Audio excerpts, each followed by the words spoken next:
Kitesh Vraya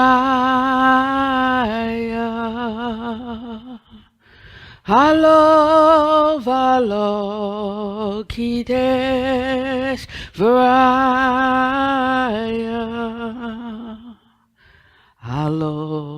Valo Kitesh Vraya.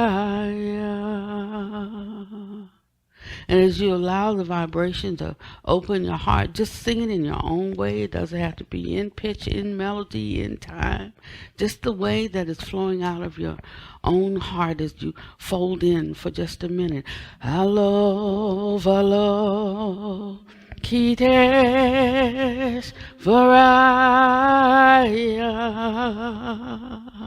Hello, valo, Kitesh Varaya.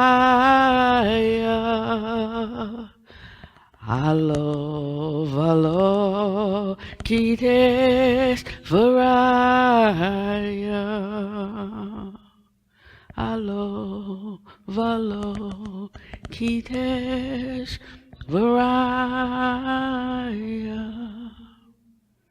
Hello, valo, Kitesh Varaya.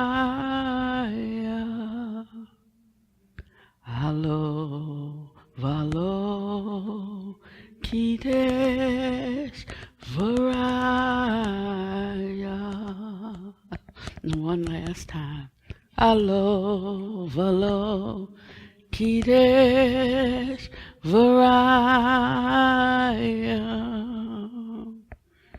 Hello, valo, Kitesh Varaya. Hello, valo, Kitesh Varaya. So my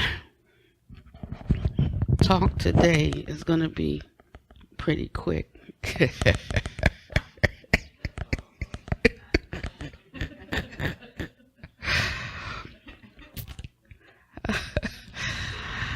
Because of its theme, it's going to be pretty quick today so that we can actually get into embody the theme.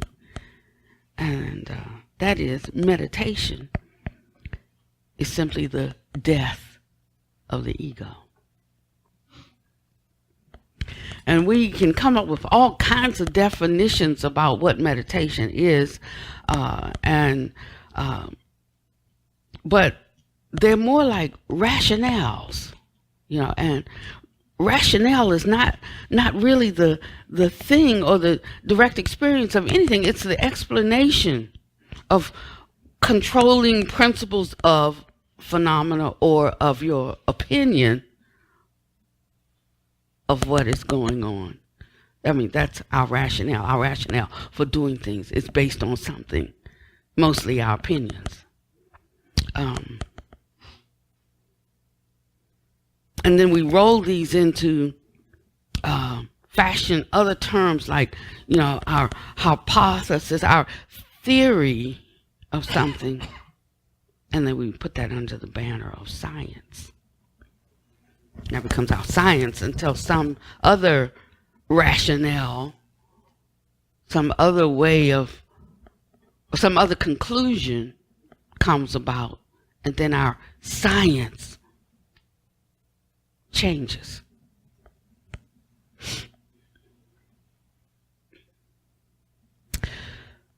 So the notion that we're moving towards with Western Buddhist practices, moving it out of its container, the repository of the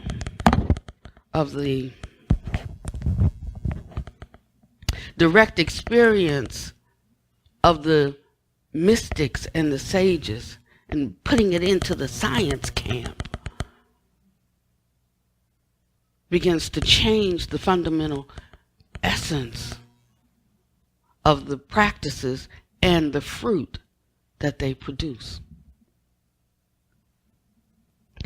And of course, if I paid $10 and $15 and $20,000 to get contemporary speak about the things that the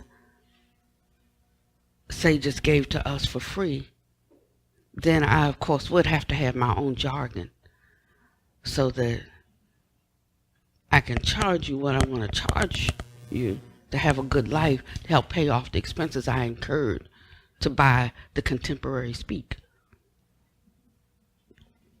I'm just saying, you know.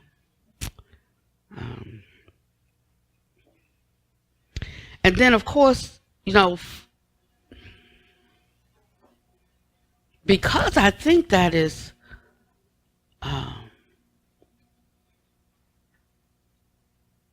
has been so valuably, is that a word, expounded, because it's so deep. This new rationale and new science and these new realizations that are not new at all. We have to have a whole new jargon, a whole new way of explaining, a whole new way. I've got to have a whole new man speak, you know. And that's how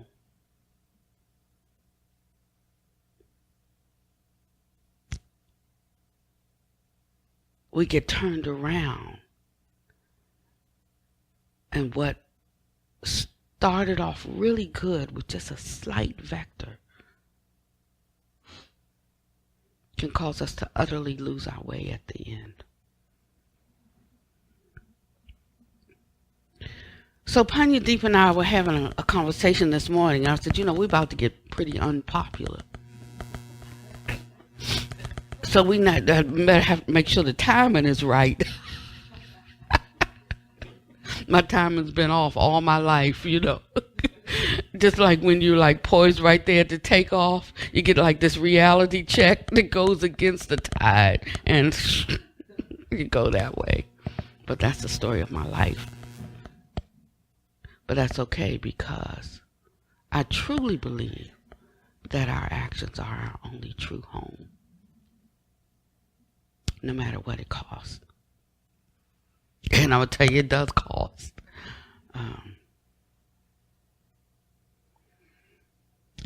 But I wanted to try to lay out a simple path for us today, if I could, that would not take a rationale.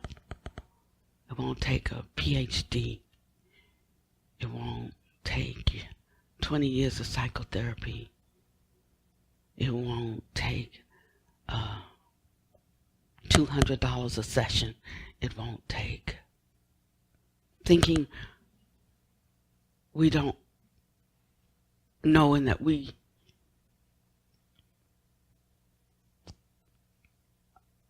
are so messed up that we can hardly find our way. But it's like the plumber. Oh God, do I have an experience with plumbers right now? And now it's moved to electricians. I was talking to Satima. I'm going to get back to that. I was talking to Satima the other day. She said, because first we were having all these problems, you know, like with water. And then we had like the windstorm the other night. The windstorm was so powerful that it actually blew the meter off of the outside of the house for the electricity.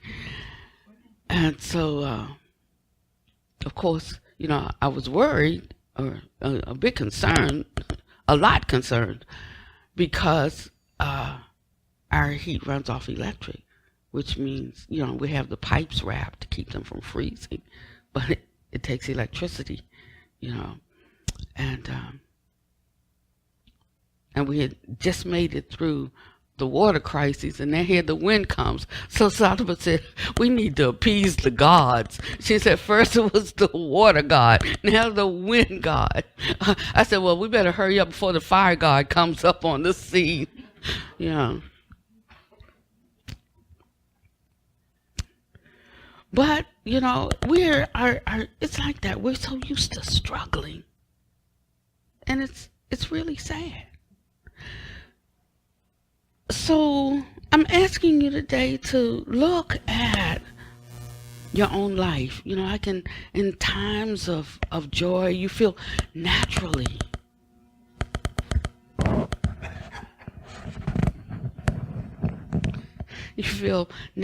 connected to each other.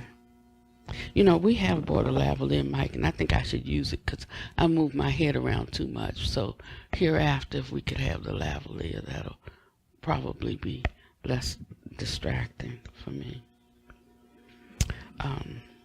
We feel naturally connected with everything and everyone around us.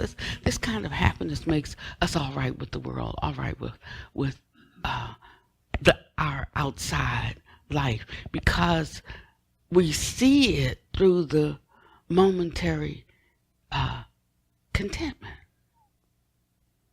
And so, you know, everything's going good, and you just won the lotto, and somebody brings you some news, and don't worry about it. You know, I mean, you could just take it in stride, because you're perched at that moment, at or above your happiness set point. But what we don't realize is that when we are in this state of mind, our ego is at its weakest. Our ego is at its weakest then, because we feel no need to defend ourselves from anyone. We feel more connected to everyone. We feel no need to put up a defense, a barrier, a shield. We can handle what life has to offer us. Like President Bush said one time, bring it on. Something like that. But whenever we experience mental or emotional pain, anger, or jealousy, it is rooted in our definite sense of separation from someone. The one that I'm having what I consider this battle with, this challenge with. It's always rooted in separation. It's rooted in a sense of offense, a sense of disgust, a sense of rejection, a sense of humiliation. So in some way I feel denied, I feel cheated, I feel isolated, I feel rejected. Things like this. This is the ego at work. I am being denied. I am being rejected. I am being misunderstood. I am being accused. I am being falsely accused. It's a very prominent sense of my separateness from the other. This is the ego at work. So ego, then, in a very practical sense, we could kind of understand, not with science speak, but just through natural understanding. We could kind of recognize it as non-awareness of our interconnectedness. Yeah? So for all of us non-science buffs, that's a way that we can, understand it and utilize the concept. I mean, because the concept is only designed to help you understand the nature of something. We don't have to get all involved in the concept, but just look at where it's pointing and see where we find ourselves in that.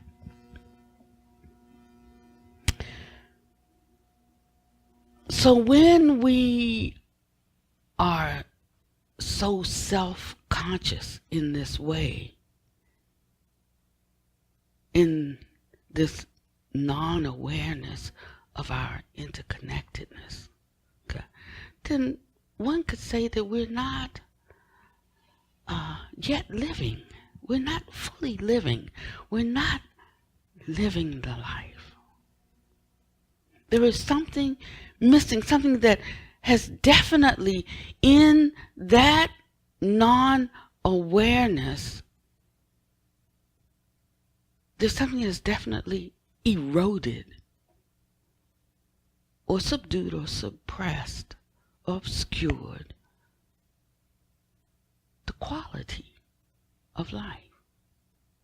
And that's all I'm after. I'm after seizing the quality of life, seizing the essence of life, however you want to put it together. That's what I'm after.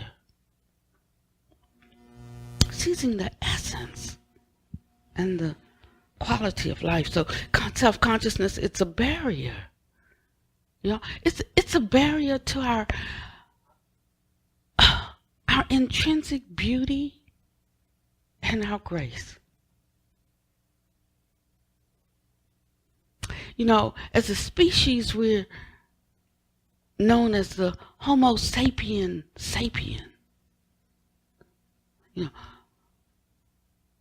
That which knows, the one who knows, that which knows, Homo sapien.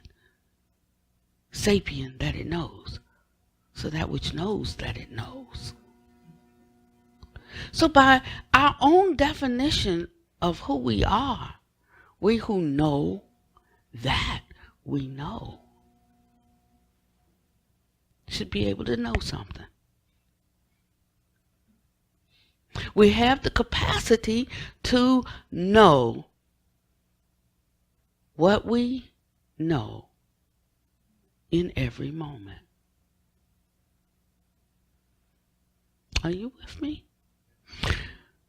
So it's so wonderful for us to know that. Truly, I receive at least that. I'd like to shoot for something better than that, but I can say that I have the capacity as an ordinary human being to know what I know. What about knowing what we don't know? Right now I want to talk about knowing what we know. So if you just stay with me. If you let me give my talk, I'll explain the whole thing. Sorry. Okay. Pannavati entertains questions in the middle of his talk. I give my whole talk, and if there's any questions left, then you can ask me, because I don't want the whole group to lose their train of thought because one person's mind came up with this question. Okay? So just stay with me.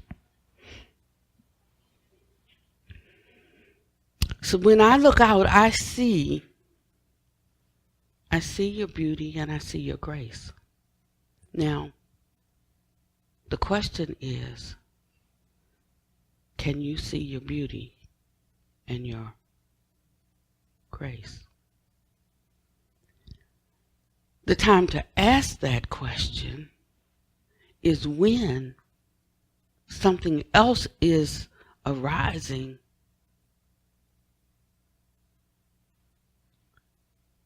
And if you ask the question right then you are flowing in your Homo sapien-sapienness. But we usually, in our, I won't say unskillfulness, but I will say not being exercised by reason of use, like applying restraint, like not having developed a discipline so that we can address something in the moment without just letting it go and then running and trying to catch it and get it back in the gate. If we developed the practice of, in that very moment, when we feel something arising that challenges our concepts of what we consider beauty and grace, that would be our way of escape. That would be our movement towards freedom. So what really binds us is not acting on our capacity to know what we know. The thing is, where we get our information from about who we are is what influences what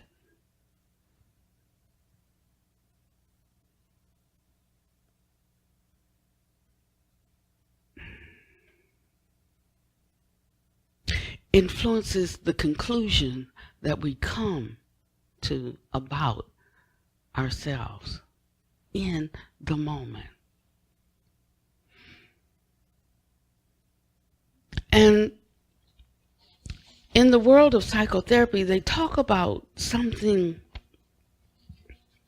called the default mode network. And this is called all under the heading of the science of neuroplasticity. That's our modern day term for some things. And we're talking about how we can, where our neural pathways, these grooves that we get in through habitual tendency, and that we can lay a new one. And after a while, we'll start to groove this way, and that will grow over, and this become a new habit or new, our new tendency. And all of that is good, and it's been true, not just because we've come up with it and we've named it something today. It's always been true. But what I do think that we are leaving out of this conversation in our bid to contemporize it and to merchandise it, and certainly to help and bring relief to people in their suffering,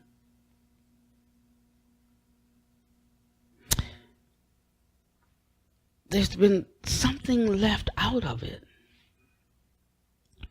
from the place where the thought emerged. And that is the cultivation of right view. That is, or has as its twin, the cultivation of virtue, that has as its precursor the willingness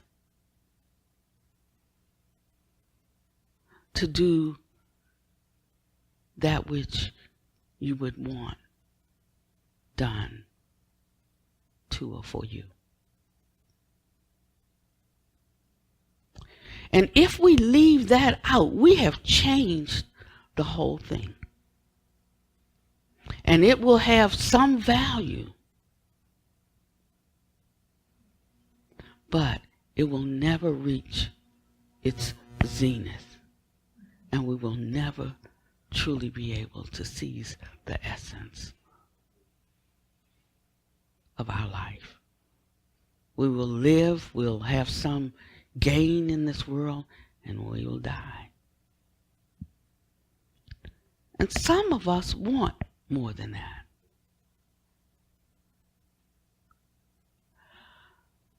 That is the purpose of a Dharma center, for those who want more than just the ordinary advantages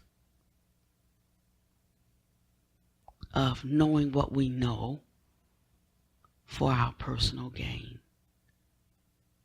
Being aware of our interconnectedness. Now, I want to lay this out for you so that you can understand, like, you know, I used to always ask the question, what are you looking for and why are you here? So I want to lay out why we are here and what we should be moving towards, and that this is the place for that. And with that comes a certain responsibility for everyone who is a part of such a community. That means that when there's an interaction of two and one doesn't do their best, the other has to really stretch and make up the slack in this way that one day I may be strong and another day I may be weak, but hopefully we're not all weak at the same time and equally maybe not all too strong at the same time, because we don't know what to do with that much dunamis, that much power. But to create kind of a balancing container, you see.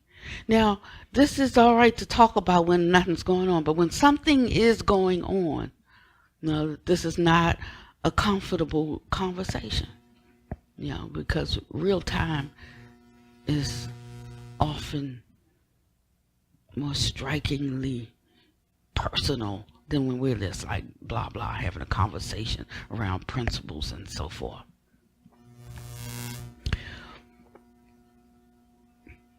But it's kind of like knowing how to use our mindfulness correctly. The kind of mindfulness that I am seeing espoused in, at least in our diaspora, is not that much about how the Buddha laid out the whole thing. Yes, it is very, very, very, very useful. I'm not denying, you know, even you have a whole bag of sugar and you give somebody a pinch, that sugar's still sweet. It's just that it might not be enough to sweeten your drink. Once it gets dropped into the whole container, that sweetness is lost because more was needed. Little problems, little.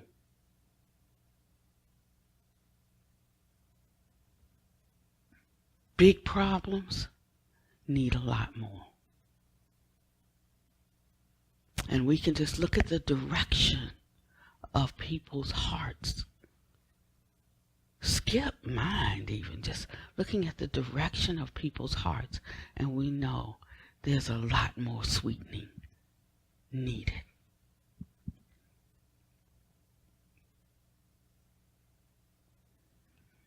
I got an email the other day that said something like, "Got enough rage yet?" And I constantly get these emails about rage. Like just keep flashing the rage sign. What do you think will happen when you're teetering on the edge already? When you're already frustrated, when you're already confused, and you just keep flashing the rage sign, the rage sign, the rage sign. What part of your nature do you think that query is arousing? What part of your psyche? What part of your, we have to be careful who we get our information from and how we allow information to come to us. Now you can follow that beacon with any number of words. Well then come, let's talk about solutions. But the banner was what? What was it? Rage. Was rage.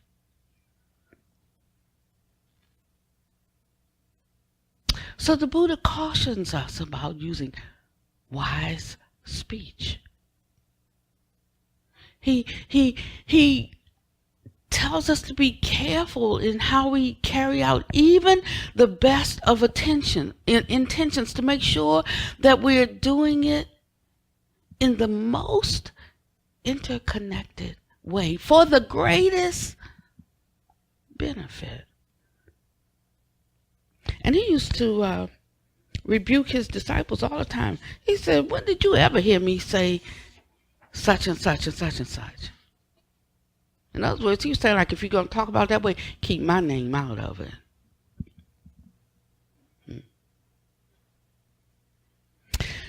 So this whole thing about self-consciousness, if we could think of it as it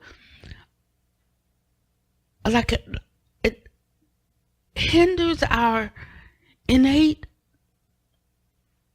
beauty and grace to inform the moment. And we deviate or devolve into a different kind of behavior that is self-seeking, self-serving, self-protecting. And suddenly we don't know our own strength.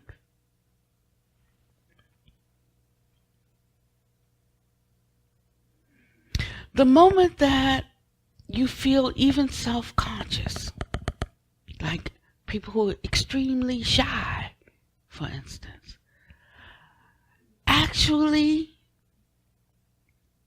it's a kind of over-awareness of oneself. So it is in a certain kind of way the opposite of the outer action. Shyness can be full of one's awareness of oneself. Now, it takes a lot of wisdom to know how to work with that and unpack that. But it is a fixation on one, whether it's one's inadequacies or one's perceived superiority, it's still a fixation on oneself. And you think that people are watching you, that they're so concerned about what you're doing or what you say or what you're thinking or how you look. Ego has stepped in, whether we recognize it or not. And we lose our natural self, and a defensive self emerges. That one that's all the time weighing and calculating others' opinions of you. And you begin to see that this ego thrives on this sense of separateness. So the only way to uproot it, to let it die a natural death, then, or, it's like what we think of like childlikeness. We don't mean like having, I can't even say having the mentality of a child, because I take the mentality of a child over a lot of what I see as adult behavior and adult thinking and adult conclusions, really. But that childlikeness is that, how two children can like even fight over something. 5 minutes later, they're friends again. They gone on to the next moment. But not us. We'll hold a grudge against our sister for 20 years. Now, I'm not saying that if that sister was harmful to you, abusive to you, you didn't come in joined at the hip, and even if you did and there was a separation, two different individuals. I'm not saying that you have to keep putting yourself there with her. I'm just saying she ain't got to be mad. You don't have to be hating. You don't have to hold a grudge. You might choose not to want a certain kind of energy in your life, but you don't have to have a grudge about it. That's what I'm talking about. Because the grudge is inside of you, and we live with that moment to moment as it just kills us softly, destroying our true capacity as Homo sapiens sapiens, destroying our true capacity to love, and destroying our true capacity for happiness.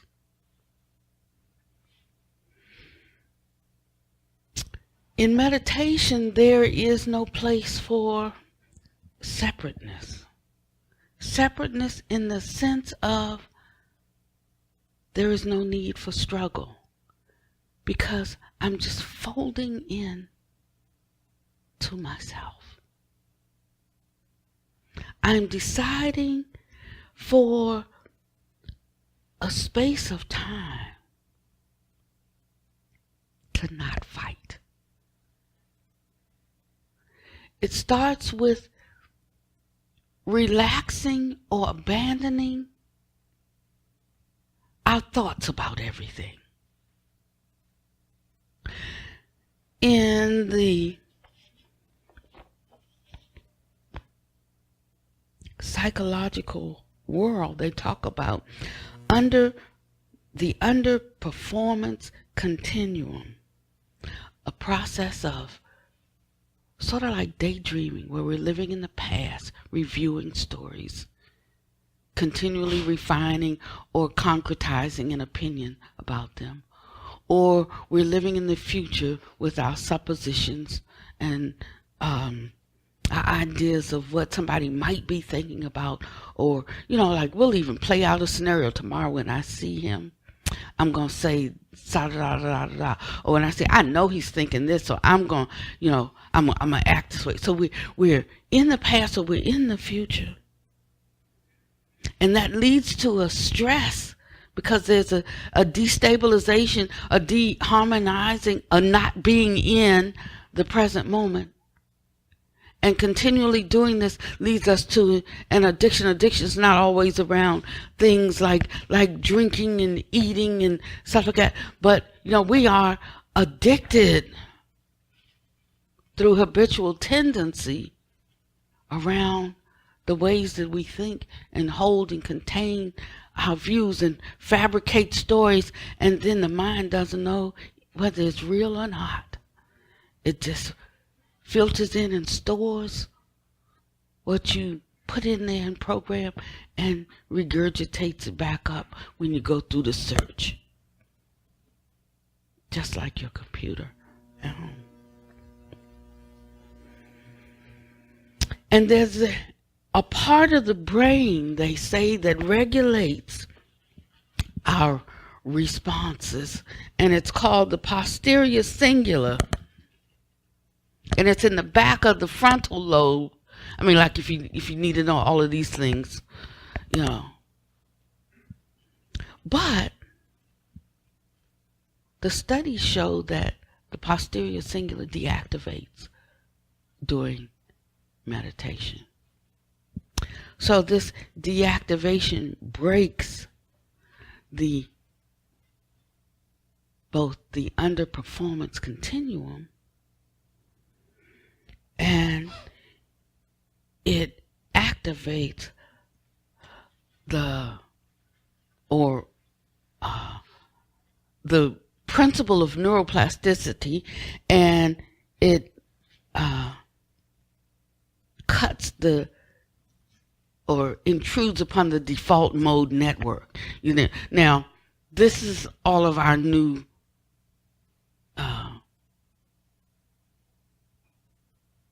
science jargon.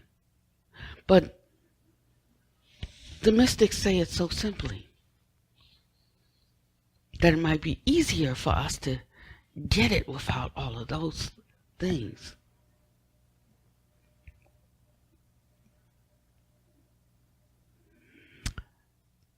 They speak of just simply for a block of time.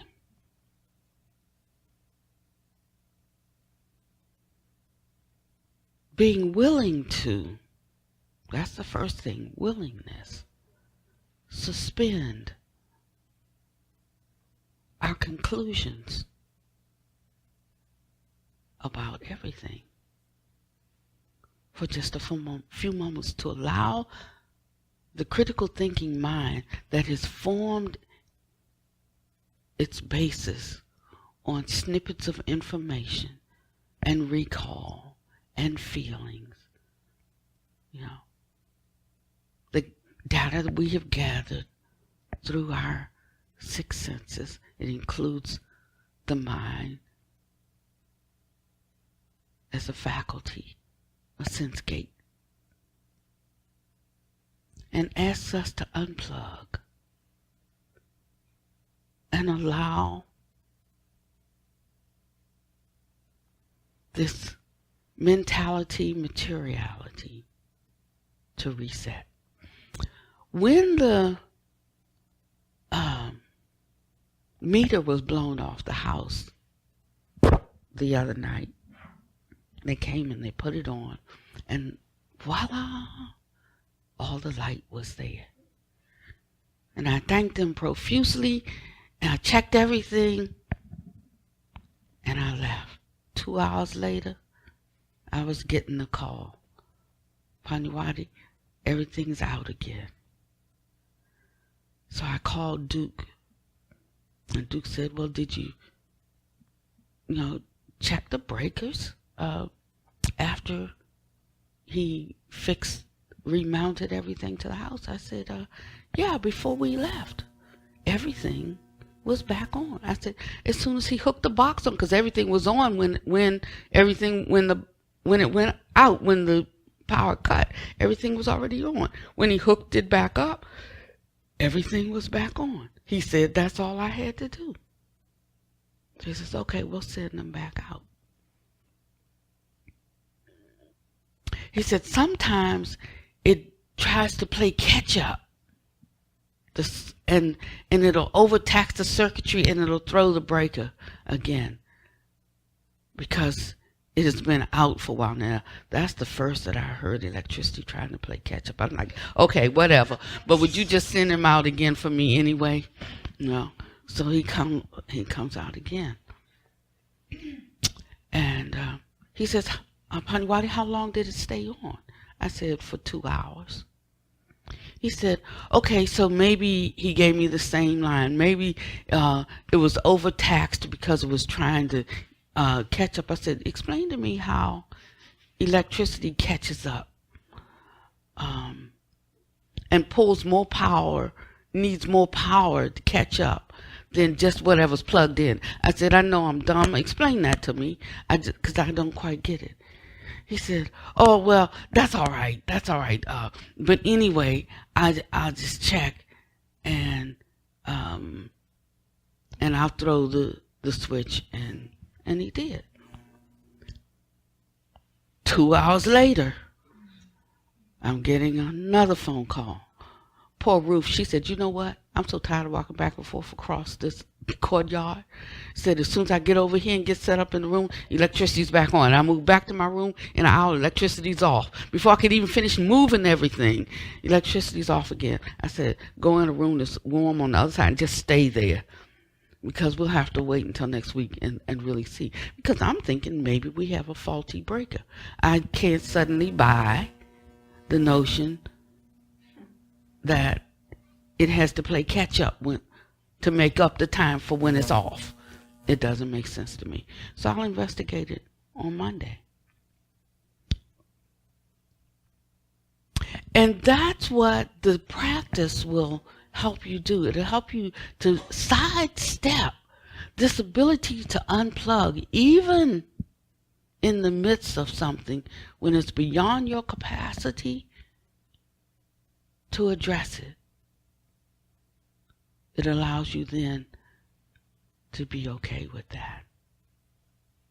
And they say if the creek don't rise, like if I don't die before Monday, then I'll have somebody come in who has the capacity to fix it and tell me what we have to do.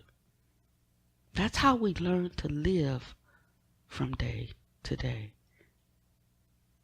If we don't, our frustration will take us away, and our beauty and our strength will become obscured. And that's our responsibility as universal Sangha, students of the Dharma, to learn how to approach the day for oneself and how to try and strengthen and support our friends. This idea of meditation being the death of the ego, this really, we do a lot of teaching of meditation, but actually there's no need to teach meditation. We only pretend we're teaching it because people think they don't know, and they're expecting for you to know something and teach them something they can employ. So it's sort of like this game we play, right? But meditation, actually, it just simply happens. If you just sit for a few minutes and not react or respond to anything that arises in your mind, it's enough to get a glimpse of the possible peace that is available through this simple practice. The only thing that you will really face is a strong resistance from ego. And that's really what you're doing in meditation. It's resisting the ego through non-resistance. I don't like this. Okay. I do like this. Alrighty. I want to go, and I want to go now. Just a few minutes. I said, just learning that whatever the mind throws out into the universe is, this is me, this is mine, this is myself. Just being willing to just sit with that until that whole box is emptied. And what you're left with is meditation. So now you can't expect this to happen in 1 minute, in 5 minutes, in 10 minutes, without doing it continually. Not just when you come to sit in Dharma, or when you come for meditation sit, or when you decide I give myself this 30-minute block at home. But anytime you have a minute, giving it a minute. Putting this into practice for a minute even. For the next minute, I will just allow whatever thoughts arise to just come and go. I won't entertain them. I won't be entertained by them. I won't buy into them. I will just simply let them be. And one way that we help to train to be able to sit for that minute is to find an anchor, a place that we will root ourselves. And it could be in the awareness of the in-breath and the out-breath.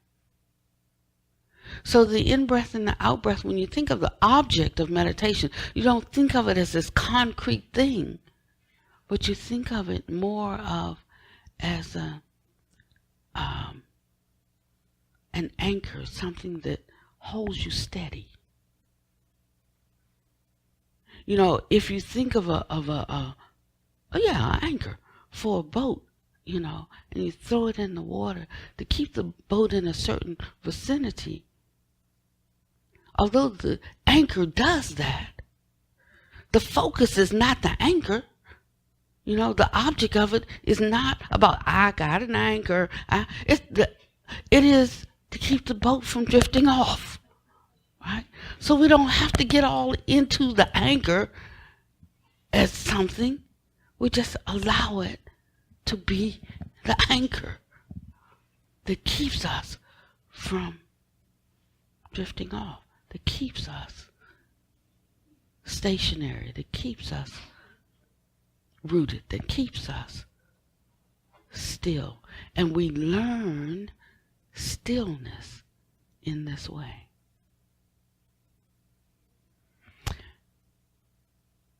And we will notice our tendency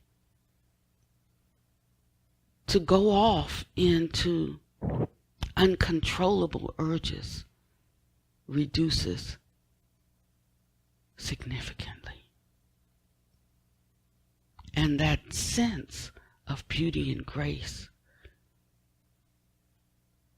becomes experienced in ourselves. So much so that when we act out in our old way, it feels extremely uncomfortable. We can know quicker we missed it. Yeah, you know. And even if we weren't able to restrain ourselves and not go in that way, we know we are going in that way. And maybe, you know, the Buddha says, think about a thing before you say it, before you do it. But if you weren't able to, by reason of strength, do it then, think about it while you're in the middle of saying it. And if you know it's moved, it's, you know, intention has shifted a little bit, stop right there. You know. If you're in the middle of doing it and, you know, realize suddenly, you know, I thought I was doing it for the right reason, but now I realize it was really self-seeking. Stop right there. He said, but if you missed that and you couldn't do it then, after you've said it and after you've done it, then go back and reflect. He said, but after a while, that hindsight will become foresight, will become insight. Figuring out I blew it after the fact, you know.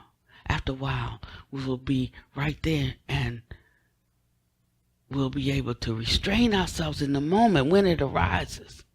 And then after a while, it won't even arise. This is it. This is the process. It's very simple. We can buy all of these books if we want to. I mean, our library is getting full of these contemporary science books. You know why? Because people go out and buy these books and they read 3 pages and like, I can't understand it. Here, Pannavati, here's a good book for you. You might want to read. So, but I like my old ones because that is very simple for me. It asks me, am I willing to love? This morning I was thinking, the guy who owns the lake down there, and he's having to spend, I think he said it's costing $1 million to repair the lake.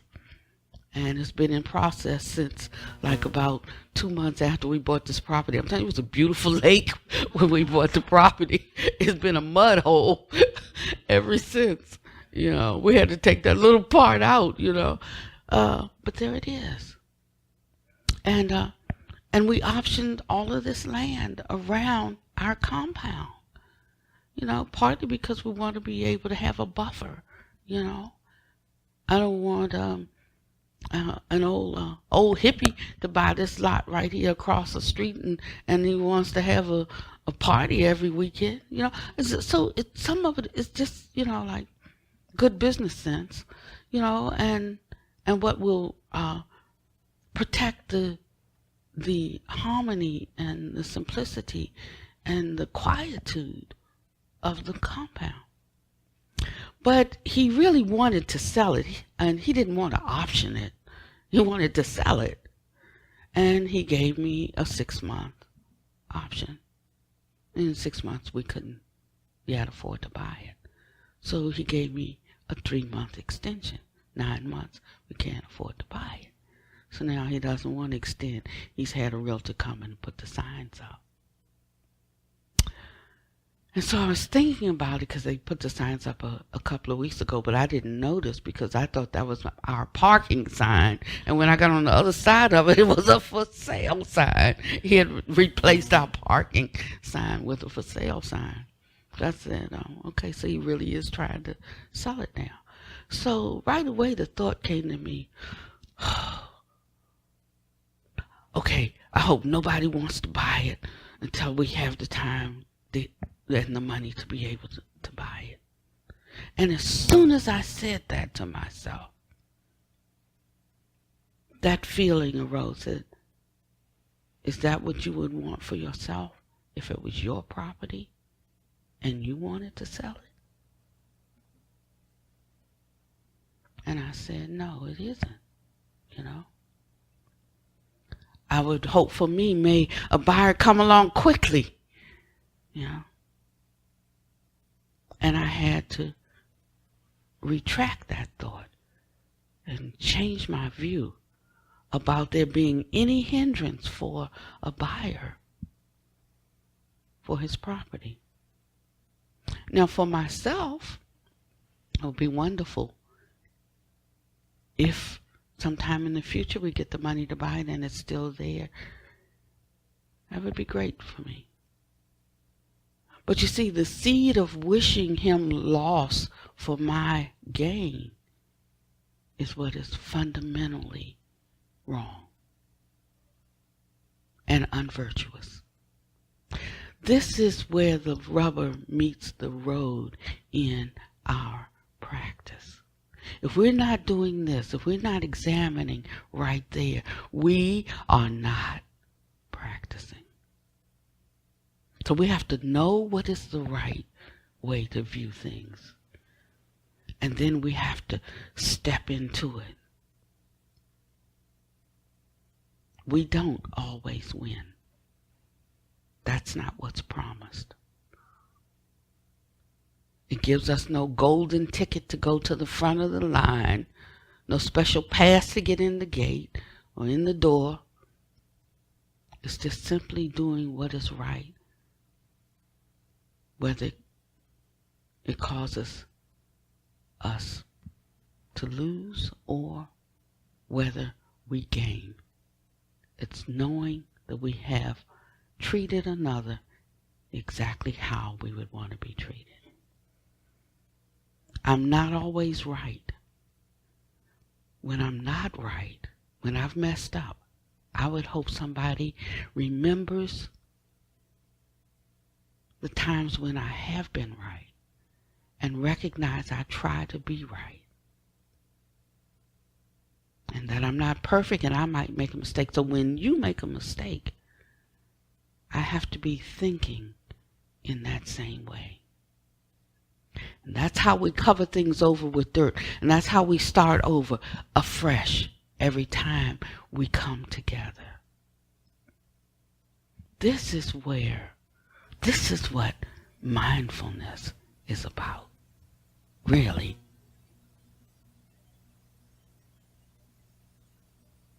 It's very simple, and it's getting in a line.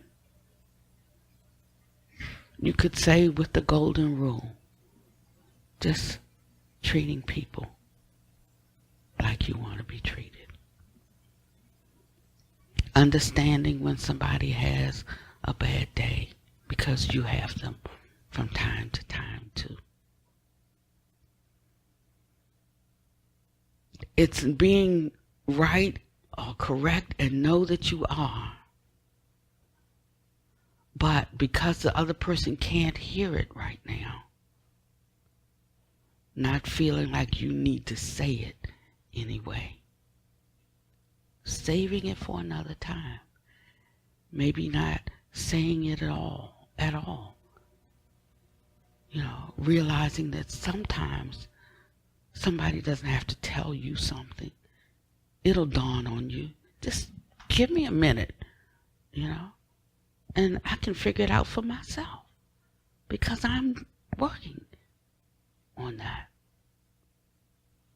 In these simple ways, choosing love, choosing acceptance, these simple ways, choosing to be merciful, choosing to cover someone with grace, choosing to let your beauty emerge, choosing to be the strong one who can bear, who can hold oneself up in the face of adversity, choosing to bear the infirmities of the weak.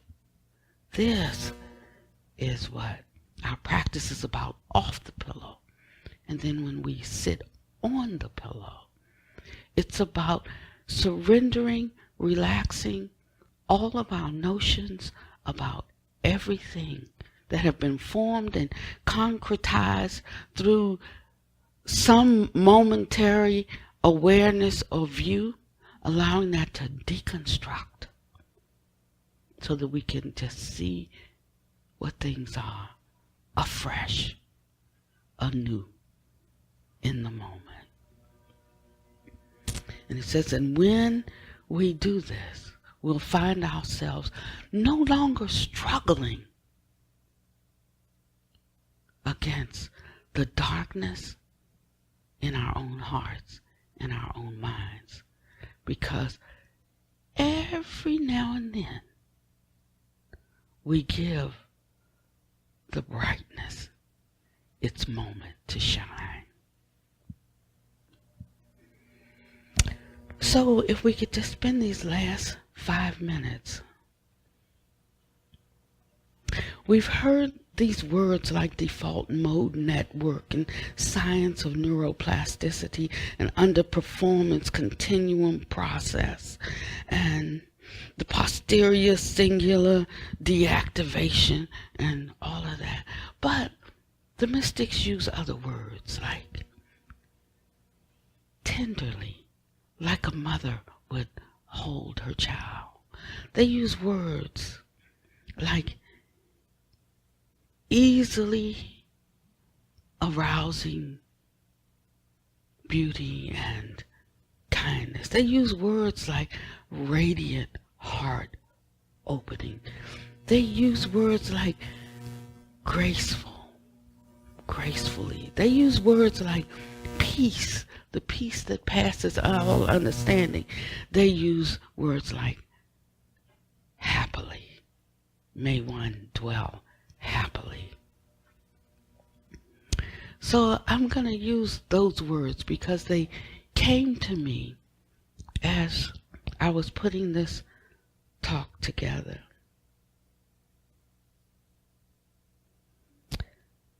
And I'd like for the next 4 minutes, if you'll just folding inside,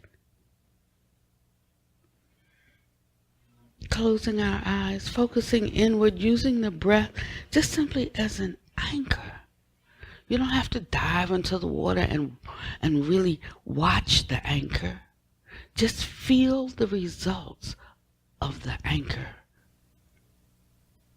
That which keeps you in a certain area, in a certain region, in a certain realm of mind. That's tender.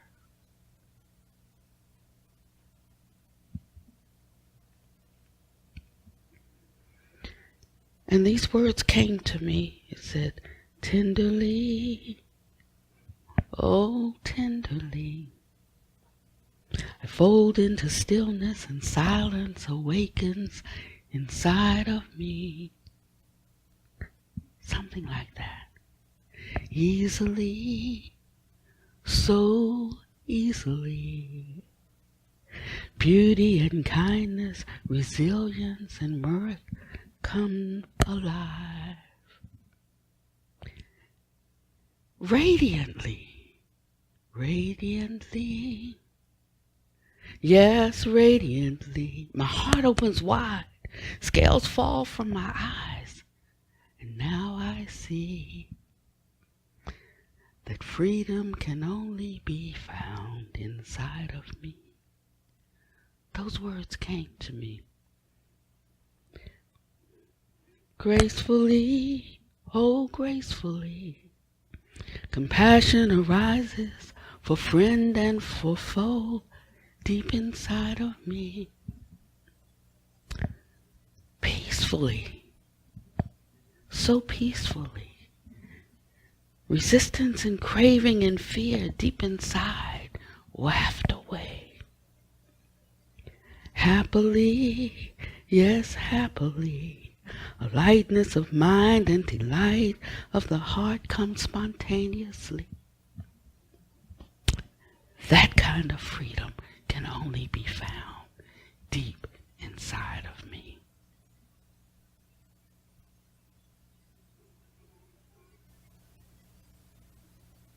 This is where we go to find it. And if we give it a moment to arise, it bubbles up all by itself.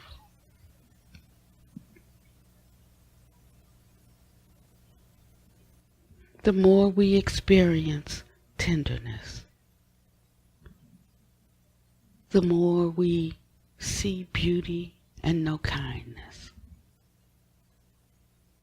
the more our heart opens and scales fall from our eyes. We see things a different way and we decide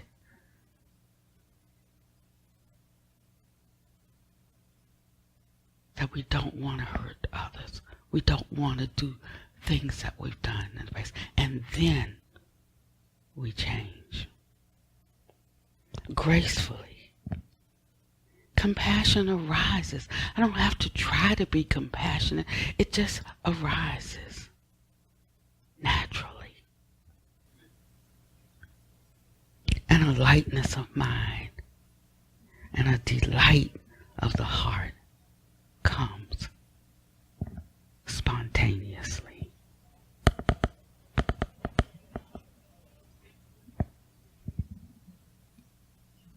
This is how we come to know what we don't know.